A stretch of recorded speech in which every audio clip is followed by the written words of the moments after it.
नमस्कार दोस्तों, Gurukul of politics पर आपका स्वागत है। मैं हूं आपका दोस्त धर्मेंद्र कंवारी और हमारे साथ मौजूद हैं हम सब के प्रिय डॉक्टर सतीश त्यागी जी। नमस्कार दोस्तों, 1947 में आज़ाद होने के बाद आज तक की जो हमारी यात्रा है, जो हमारी पॉलिटिकल यात्रा है, उसमें आपने कभी आराम से बैठ के ये चिंतन किया हो कि हम क्यों आगे नहीं बढ़ पाते हैं? आखिर क्या कारण है कि भारत में प्राकृतिक संसाधन इतने हैं, दुनिया की सबसे ज़्यादा नदियाँ, धूप, पानी सब कुछ हमारे पास है, लेकिन हम तरक्की नहीं कर पाते हैं? तो अगर इन कारणों को खोजा जाए तो सबसे बड़ा जो कारण आपको निकल के सामने आता है वो हमारी पॉलिटिकल विल देखने में आती है। भारत गणतंत्र है, राज्यों का एक गण है जो काम करता है, एक तंत्र है पूरा।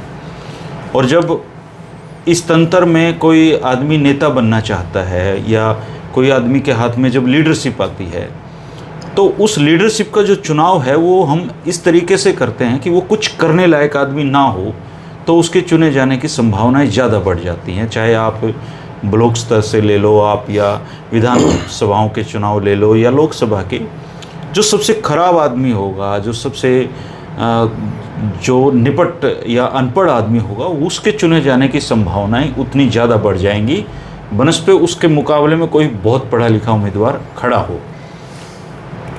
और अब आप देखिए कि दुनिया अलग अलग तरह के प्रयोग कर रही है, दुनिया में बहुत अलग अलग तरह की बातें हो रही हैं। कोई AI की बात कर रहा है, कोई चैट GPT को रोबोट फलाना धिकड़ा, और हम क्या कर रहे हैं? हम एक 7वीं फेल है कि पास है पता नहीं, उसको बिहार जो भारत का सबसे पिछड़ा हुआ राज्य आज भी माना जाता है, उसकी कमान सौंप दी गई है। और आप एक ट्रेंड देखिए, आप भजनलाल शर्मा जी को नरेंद्र मोदी जी ने चुनाव किया, वो किस तरह का परफॉर्मेंस दे रहे हैं। नायब सैनी जी को, जो बिहार से ही BA की डिग्री हैं, उनको दी गई जिम्मेदारी, वो कैसा परफॉर्म कर रहे हैं। मोहन यादव कैसा परफॉर्म कर रहे हैं। योगी आदित्यनाथ कितने पढ़े लिखे हैं। तो अगर पढ़ाई लिखाई का पैमाना अगर देखा जाए तो भारत में ऐसे नेताओं की संख्या नगण्य है, या लोग भी उनको बाहर कर देते हैं। अब BJP में जो सम्राट चौधरी BJP के मुख्यमंत्री बने हैं, ये कई सारी पार्टियों में घूम घाम के आए हैं, लेकिन अंततः मोदी जी ने इनको चुना, और जिसकी उम्मीद ज़्यादा की जा रही थी। और पॉलिटिकल लीडर जब विजनलेस होगा तो वो प्रदेश भी विजनलेस होकर बन जाएगा। यही कारण है कि हम लोग सामूहिक रूप से तरक्की नहीं कर पाते हैं। वैसे एक ब्यूरोक्रेसी में कहावत है कि कितना ही पढ़ लो, काम तो इन अनपढ़ों के नीचे ही करना है। तो आप सम्राट चौधरी की नियुक्ति पे अपने उद्गार जरूर रखना, अपनी बात जरूर लिखना। त्यागी जी, सम्राट चौधरी जी अब बिहार की कमान संभाल ली उन्होंने। कई बार उनको विधान परिषद में उसमें खैनी खाते हुए देखा गया है। एजुकेशन की बात पे तो वो मतलब सामने वाले पे इस तरीके से हावी होने की कोशिश करते हैं कि बहुत पढ़े लिखे हैं। उनकी डिग्री पे कई तरह के विवाद हैं, किसी फर्जी यूनिवर्सिटी से कहते हैं डिग्री ले आए।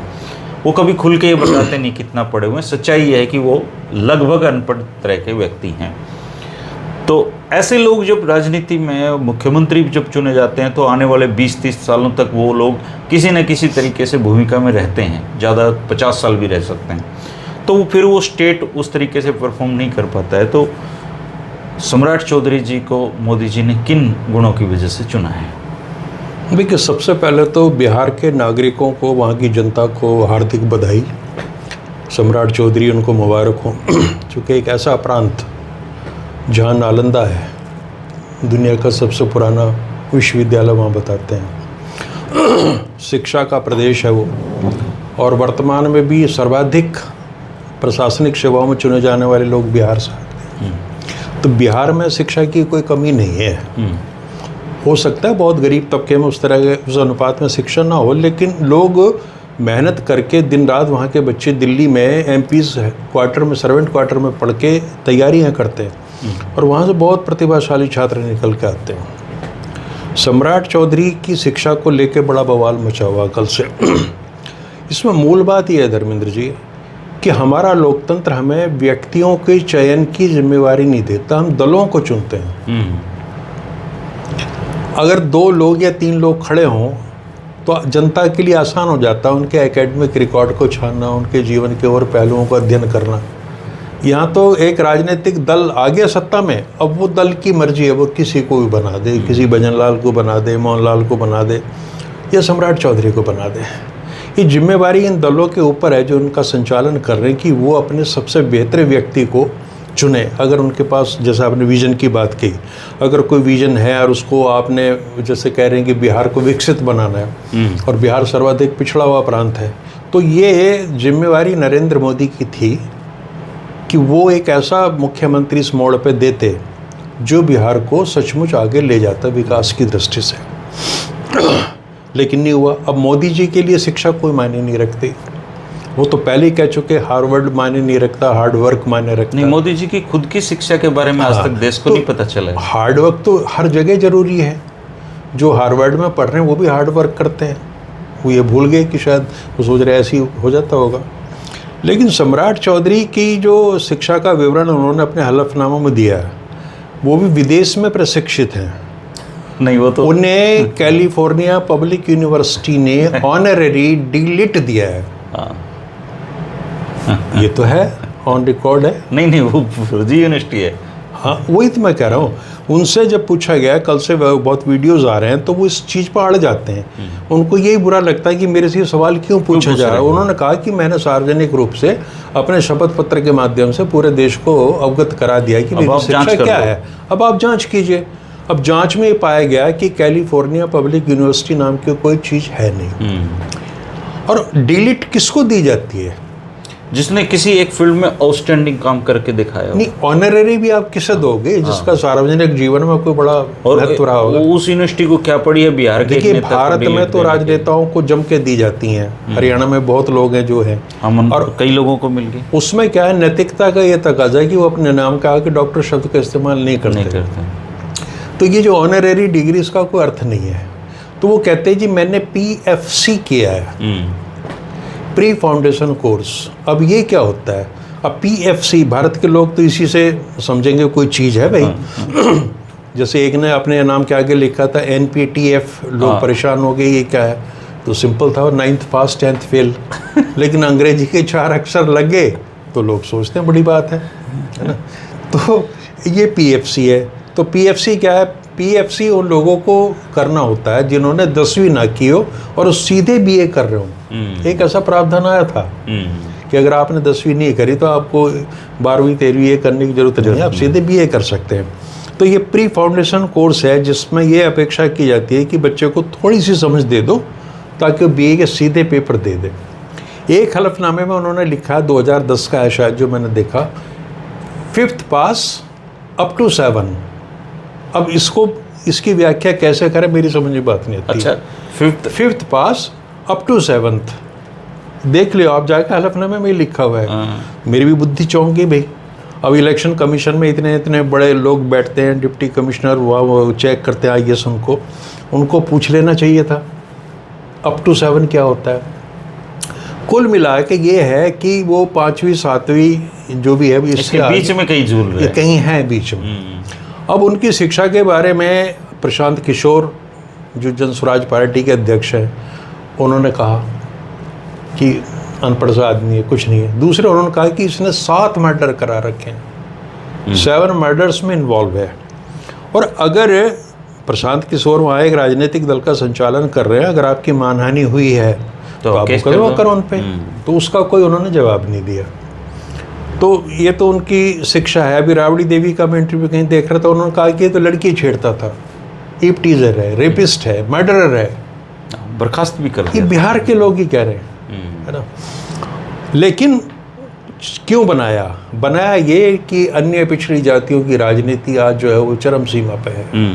अरे ये कुशवाहा हैं, लव कुश जो रामचंद्र जी के बेटे थे, उनसे ये वंश चला इनका। और अपने आप को कहते हैं कि हम राम के वंशज हैं। और एक उनकी यूट्यूब पे वीडियो ये भी आ रही है कि ब्राह्मण समाज ने हमारा हमेशा मार्गदर्शन किया, उनके कहे बिना तो हम दाएं बाएं भी नहीं हो सकते। मतलब वो जो कुछ भी करते हैं तो ब्राह्मण उसी दृष्टि से करते हैं।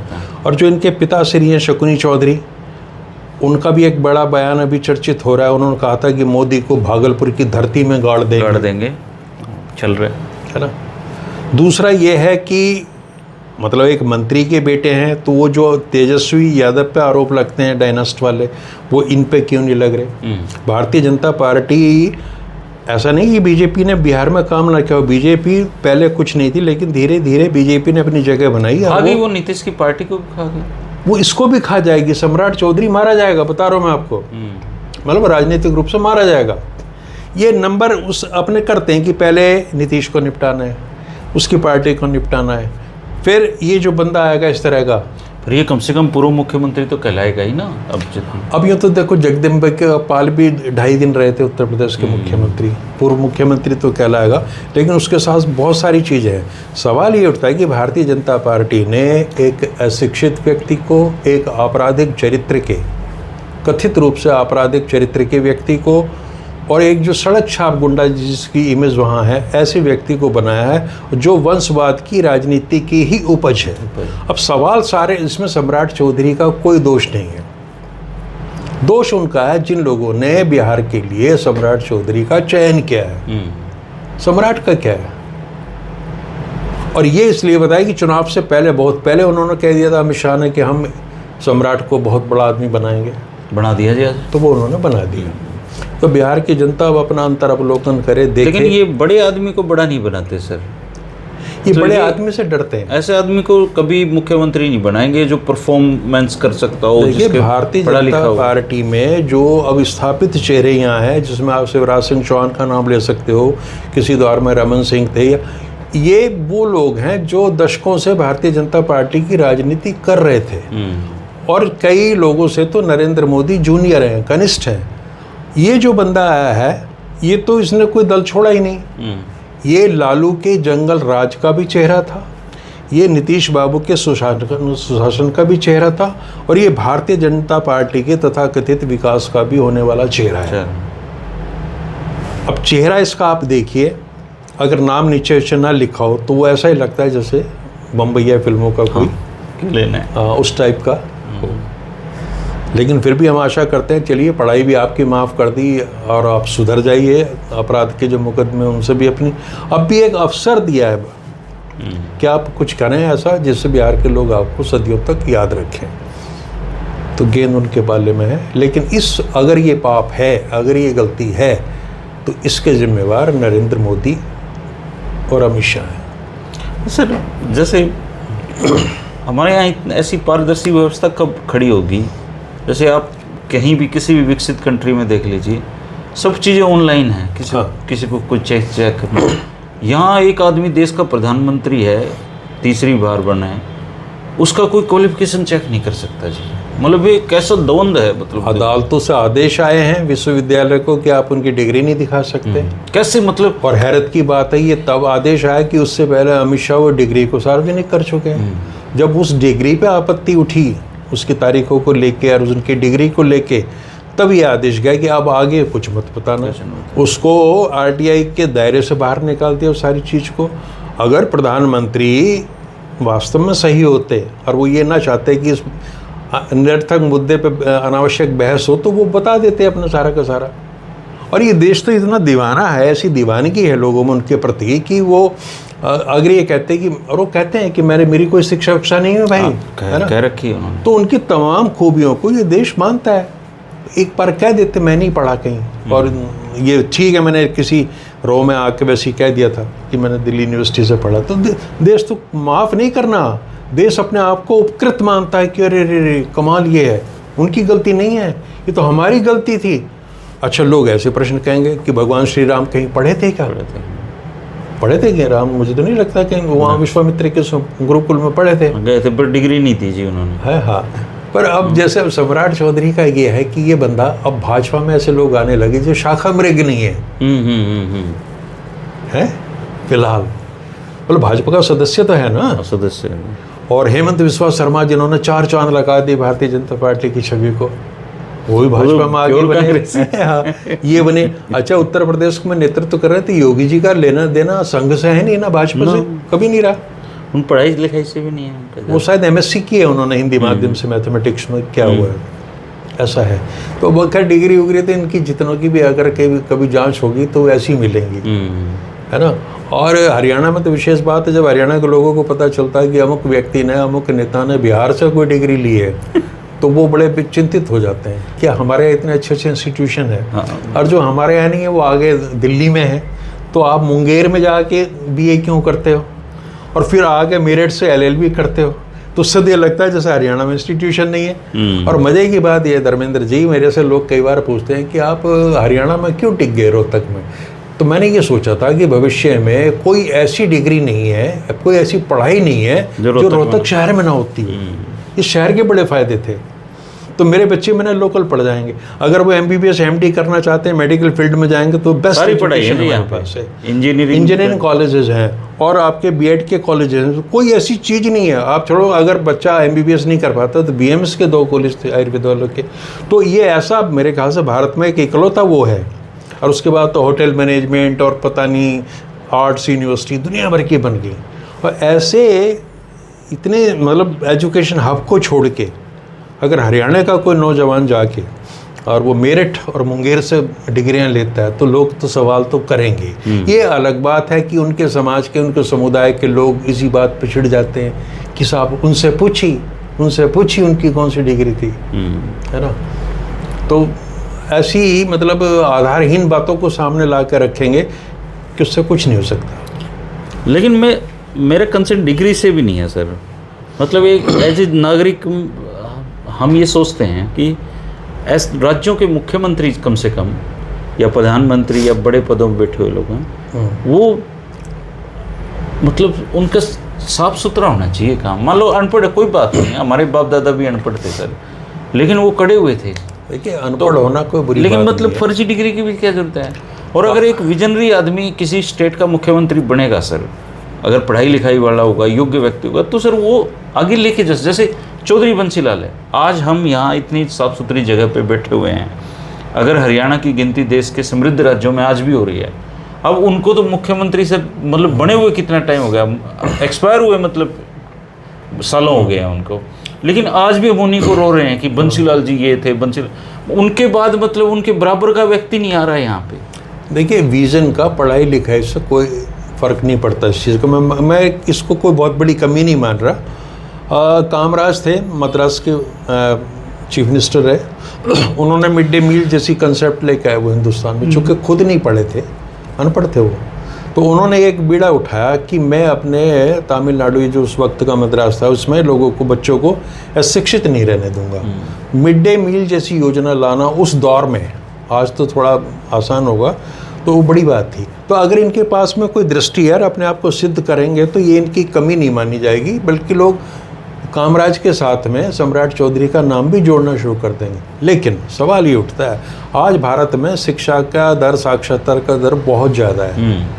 आज़ादी के उस दौर को छोड़ दिए, आज आपके वोटर एजुकेटेड हैं, हाईली एजुकेटेड हैं, प्रोफेशनल्स हैं, वो ज़रूरी तय करते हैं। आप किसी बच्चे से पूछो तो वो एकदम कह देगा इलिटरेट है, या उसके दिमाग में बैठ गया कि भारत के नेता जो हैं बहुत पढ़े लिखे नहीं है, या पढ़े लिखे हैं भी तो फर्जी हैं, उनकी जीवन के प्रति गहरी समझ नहीं है। जिन लोगों को देश आगे लेके जाना है उनके भाग्य का निर्धारण ये लोग कर रहे हैं। इनसे पहले नीतीश कुमार इलेक्ट्रिकल इंजीनियर है, पढ़ा लिखा व्यक्ति है। लालू यादव भी लॉ ग्रेजुएट थे, जैसे कि उनके बेटे को देख के लगता है कि ठीक छिपा रखा था वो। मतलब नीतीश जी अपने बेटे को सामने ही लाते थे, अब उनकी हरकतें देख के लग रहा है कि वो ठीक लेके नहीं आते थे। हाँ। और नाश तो ये जा रहा है कि नवभारत टाइम्स की मैं एक रिपोर्ट पढ़ रहा था, उन्होंने सारा का सारा सम्राट चौधरी की धर्मपत्नी के ऊपर लिखा था। अब मुझे पता नहीं बिहार के नागरिकों की, हमारी क्या रुचि उनकी पत्नी में, कि बहुत सादगी संपन्न रहती हैं, सलवार सूट पहनती हैं, साड़ी पहनती हैं, और बहुत सारे फ़ोटो लगा के लिखा था देखिए इस पे बॉर्डर कैसा है और इस मौके पे बड़ी कूल नज़र आ रही हैं। और ये क्या है? ये किसी मुख्यमंत्री की पत्नी क्या पहनती है, क्या खाती है, उससे हमारा क्या लेना देना है? अब कहे जाए, अब मतलब ये कौन सी विशेषता है जी? मुख्यमंत्री हंसते रहते हैं, मुख्यमंत्री रात के 2 बजे तक मिलते हैं, इसका मतलब आप दिन भर कुछ नहीं करते। मैं ये कहता हूँ कि किसी भी प्रांत के मुख्यमंत्री को सुबह रात 8-9 बजे तक सो जाना चाहिए। सुबह जल्दी उठो, हमारे ऐसी कहावत है, फ्रेश होकर अपना काम करो। आप 9-10 घंटे का वर्किंग बहुत है। ऐसी कितनी समस्याएं, दोपहर को भी आराम करो। ऐसी कितनी समस्याएं हैं कि खत्म होने का नाम नहीं ले रही, होंगी भी नहीं हैं? मतलब आप सुबह समस्याएं सुन रहे हो, दोपहर, अरे कितनी समस्याएं हैं भाई। और वो जो समस्याएं आपके पास आई थी उनमें से कितनों का निदान कर दिया आपने? कोई डाटा मैकेनिज्म तो होगा सर इसका? कोई नहीं है, बस यही है कि बस उनके व्यक्तिगत गुणों की आप तारीफ। बंसीलाल जी तो कहते थे अगर कोई आदमी मेरे पास चंडीगढ़ आ गया काम से लेके, इसका मतलब ये है कि जो डीसी मैंने लगा रखा है वो निकम्मा है। बिल्कुल, ये जवाब अकाउंटेबिलिटी जो है ना वो यही तो है। अगर वहाँ उस स्तर पर काम नहीं हो रहा, अगर छोटी छोटी चीज़ों के लिए आप अपने नगर निगम के, नगर पालिका के स्तर के काम उनके लिए आप विधायक सांसदों के पास जा रहे हैं, मंत्रियों के पास जा रहे हैं, तो इसका मतलब ये है कि जिसकी जो जिम्मेवारी है वो ठीक से नहीं निभा रहा। तो ये जब तक चीज़ें रहेंगी, अब नई पीढ़ी के बच्चे जो हैं वो उनकी अपेक्षाएं और तरह की हैं। तो अगर ये सिस्टम ऐसे ही चलता रहा तो उनकी इस व्यवस्था से विश्वास उठ जाएगा। और फिर कोई एक बालेंदु जैसा आ जाता है नेपाल में, वो बंदा कमाल कर रहा है सर, अभी तक की उसकी परफॉर्मेंस बहुत अच्छी है, वो फैसले डिसीजन बहुत बढ़िया ले रहा है अभी। हाँ, पर ऐसे लोगों के साथ पता क्या है कि जल्दी ना इनका सिलेबस खत्म हो जाता है बहुत जल्दी। हाँ जल्दी ये 4-5 बड़े से काम करे और उसके बाद ये इनको लगता है कि अब क्या रह गया, अब क्या रह गया। तो जो घाघ नेता होता है वो चीज़ों को कभी कुछ नहीं करता, अटकाए रखता है ना। तो जैसे बीजेपी है ये हरियाणा में, ये 5 साल में कोई नौकरी नहीं निकालते जी, निकालेंगे इक्का दुक्का छोटी मोटी नौकरियां, चुनाव वाले साल में नौकरी निकाल देंगे जी। लोग फार्म भर देंगे, ये लोगों को पता है। इनमें से 50-100 आदमी इन्होंने ऐसे तैयार करके पर्ची खर्ची ऐसे रूप, और लास्ट में इनके वो जाति पे और ऐसे करके चुनाव जीत जाएंगे, फिर 5 साल निफराम। तो चुनाव जीतने की कलामत वो पारंगत है, उन्हें सब पता है। और दूसरे भारतीय जनता पार्टी, देखिए मैं ये नहीं कह रहा, मैं किसी भी दल की, चाहे प्रदेशों में सरकारें रही हो, देश में रही हो, चाहे कांग्रेस पार्टी हो, कोई पार्टी हो, सब भारतीय जनता पार्टी जैसी ही है। लेकिन पहले एक थोड़ा सा शर्म लिहाज होती थी, ये खुल के बैटिंग करते हैं और इस कॉन्फिडेंस से करते हैं कि किसी से कुछ बिगड़ तो हमारा तो कर लो, और हम तो ऐसे ही जीतेंगे, जीतते आए हैं और ऐसे ही जीतेंगे। पहले क्या था सर, जैसे बाप बेटे में एक शर्म का पर्दा होता है, बेटा अगर सिगरेट पी रहा होता है और बाप दूर से दिखाए वो सिगरेट गिरा दिया करता है जी। ऐसे ही नेता मतदाताओं का एक शर्म लिहाज करते थे कि यार हम ये काम खुले खुला नहीं कर सकते, मतदाताओं को खराब लगेगा। लेकिन अब वो टाइम आ गया, बाप को देख के बेटा सिगरेट के छल्ले उड़ाता है और उसके मुंह पे धुआं मार देगा। तो जो अब ये बीजेपी है सर, इस बीजेपी ने ये शर्म खत्म कर दी, ये मतदाताओं के सामने मतदाताओं को जलील करती है सर। अब आप छोटा सा एक एग्जाम्पल देखिए, श्याम सिंह राणा कृषि मंत्री है सर। कृषि मंत्री का काम क्या है सर? किसानों की समस्याओं को दूर करना। मंडी में किसानों ने अपनी समस्याएं बताई, और सबसे बड़ी समस्या ये है सर कि जो बायोमेट्रिक कर रखे हैं इन्होंने, किसान अपनी फसल नहीं बेच पा रहे बेचारे, लाइनों में खड़े हैं, सब काम छोड़ रखे हैं उन्होंने। तो बोला रूस और चीन में भी बायोमेट्रिक है, जब आप वहाँ जाते हो तो आपको बायोमेट्रिक लगानी पड़ती है एयरपोर्ट पे। हाँ, तो वो बंद करवा दो, हम ये बंद कर देंगे। हाँ, मतलब आप बंदा मतलब इसके टक्कर मार ले सर कृषि मंत्री के। देखिए ये ऐसा ना आप अंडर एस्टिमेट करें, ये एग्रो साइंटिस्ट है, इन्होंने जो रिसर्च अभी दी है ना कि बेमौसमी बारिश से पैदावार बढ़ जाती है, ये कोई साधारण घटना ही है। अब एक चीज़ और सर, मैं आपके पास आया, आप कुछ खा रहे हैं तो आप क्या करोगे? सामान्य शिष्टाचार बताओ। आप पूछोगे यार धर्मेंद्र खाएगा क्या, या फिर मैं मना कर दूंगा तो आप अपना खाना छोड़ के, हाँ भाई बात बता क्या बात है। शिक्षा मंत्री महिपाल ढांडा पानीपत में गए जी, साथ में उनके डीसी साहब बैठे हुए हैं, आगे तरबूज रखे हुए हैं, अनार रखे हुए हैं, दोनों हाथों से खा रहे हैं। किसान आते हैं, अपनी समस्या बताने लगते हैं। ये बंदा ना तरबूज छोड़ रहा ना अनार छोड़ रहा, और ये कुछ नहीं बोल रहा, इसके साथ जो चमचे आ रहे हैं वो पूछ रहे हैं उससे क्या समस्या होगी तेरे को, किसानों क्या समस्या है, लगाओ बायोमेट्रिक। और ये अपना एक मतलब अंदाता आया है इसके पास, ये यूं कह दे लो जी तरबूज खाओ फिर बात कर लेते हैं आराम से बैठ के। मतलब इनमें इतना सामान्य शिष्टाचार भी नहीं है सर इन लोगों में, शर्म बिल्कुल बेच का ही इन्होंने। शिष्टाचार से मतलब कुछ और ही यार्डस्टिक हैं इनके, तो कोई और ही पैमाने हैं। जैसे विकास का पैमाना। एक आदमी कह रहा है मैंने हरड़ काटी है, मैंने बाजरा बोया। अरे तेरे सामने बाजरा बोने वाला आदमी खड़ा है, वो उसको बैठा के यार तू तरबूज ही खिला दे गर्मी में। वैसे भी प्याऊ में हम खाना खिलाते हैं सर, प्याऊ में हम पानी खिलाते हैं। हिंदुस्तान बहुत गरीब देश था, यहाँ जो भी बड़े बड़े जिन्होंने ख्याति या उपलब्धि अर्जित की वो सब गरीब घरों से ही आते रहे, इसमें कोई बड़ी बात नहीं है। मुझे तो कई बार ऐसा कोई लगता है उपलब्धि कि नहीं है। इनके मन से ये भय भी निकल गया कि तुम्हारे वोट से हमारी सरकार बनती है। अब कोई भय वो नहीं है इनको किसी ना ना कुछ नहीं है, वो तो अपने ढंग से वो कर लेते हैं सारी चीज़ों। सत्ता पे तो नियंत्रण करने में वो जितने दक्ष हैं इतना कोई हो नहीं सकता, और यही कॉन्फिडेंस जो है उनको वो इस तरह की चीज़ें देता है। और कभी भी प्रतिभाशाली व्यक्तियों को राजनीति में तो कम से कम ये लोग नहीं आने देंगे, चूँकि मूर्ख आदमी होगा तो उसको ऊपर के आदेश मानने पड़ेंगे सारे के सारे। अब बिहार का दोहन देखना आप कितने ढंग से शुरू होता है। जब प्रधानमंत्री शुरू में आए थे तो उन्होंने कहा था कि लुक ईस्ट पॉलिसी, पूरब की ओर देखो, मतलब जो पूर्वी प्रांत है, पूर्वांचल है पूरे भारत का, उसकी तरफ देखना था। तो बिहार को तो देख लिया, अब बंगाल को हर जगह देख पूरब में है, उड़ीसा को देख इस लिया। बात की कोई शर्म नहीं होती कि ये 15 साल राज करने के बाद भी ये कह दें कि 5 और 2 5 में ये काम करते हैं। देखिए उड़ीसा पे कब्जा कर लिया है, अब देख लेना उड़ीसा कितनी प्रगति करेगा। बिहार पे हो चुका है, अब बंगाल पे भी इनके प्रकार पता नहीं क्या करेंगे, कुछ ना कुछ कर जाएंगे। तो इनकी जो लुक ईस्ट वाली पॉलिसी थी, लोगों ने तो सोचा था कि शायद पूरब का विकास हो जाएगा, लेकिन लग नहीं रहा। बुरा हाल है सर। वैसे एक अच्छी खबर है इन सारी खबरों में जी, ट्रंप ने मोदी जी से बात करके लव यू बोला है सर।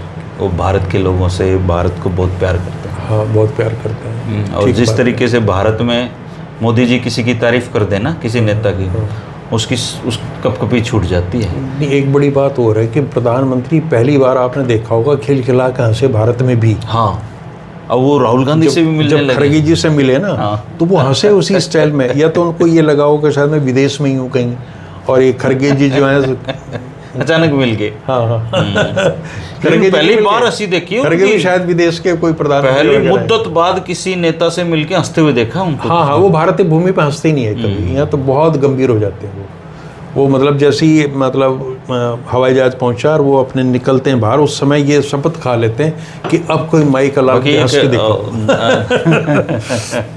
हंगरी में सर, हंगरी में जैसा आज हमारा देश चल रहा है, सेम ऐसे ही चल रहा था सर। हाँ, 16 साल का शासन शासन था वहाँ पे, चुनाव आयोग ऐसे ही काम करता था, वहाँ की मीडिया ऐसे ही काम करती थी, संवैधानिक संस्थाओं का ऐसे ही।